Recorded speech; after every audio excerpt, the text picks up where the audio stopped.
നെവിന്റെ problem എന്താണ് ഞാൻ കൂടെ പറഞ്ഞു തരൂ. ഓഹ്, നെവിന്റെ പ്രോബ്ലം എന്താന്ന് നെവിന് പോലും അറിയില്ല.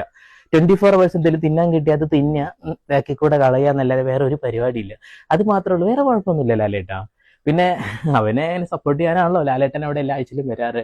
നന്നായിട്ട് കക്കണം കേട്ടോ, ആളുകളെ ഉപദ്രവിക്കണം കേട്ടോ, എന്താ മോനെ പറ മോനെ എന്നും പറഞ്ഞുകൊണ്ട് ആളെങ്ങനെ ആക്കി കൊടുക്കുക.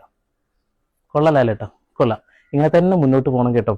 ആ നെവിൻ എന്ന് പറയുന്ന കുതിരയെടുത്ത് കളയാതെ വന്നിട്ട് മോനെ എന്തേട്ടാ ആ ഷാനവാസിനെ കുറിച്ചിട്ട് എന്തെങ്കിലും ഒരു അപ്ഡേഷൻ പറയണ്ട എന്റെ പൊന്നു ലാലേട്ടാ. പറയുമോ എന്തൊരു ഈ ഒരു സാധനത്തിന് മ്യൂസിക് മാറ്റിയപ്പോ തന്നെ നിങ്ങൾക്ക് കാര്യം മനസ്സിലാവും. മ്യൂസിക് ഇട്ടിട്ട് ഒന്ന് ജൻ ജൻ ജൻ ജൻ ജൻ ജൻ ഇട്ടിട്ട് നമ്മൾ വിചാരിക്കും ഓ ലാലേട്ടൻ പൊരിക്കാന്ന്. മ്യൂസിക് ഞാനങ്ങ് എടുത്ത് കളഞ്ഞ്, നിങ്ങൾ കേക്ക്. അവിടെ നിൽക്കാൻ ബുദ്ധിമുട്ടുണ്ടോ?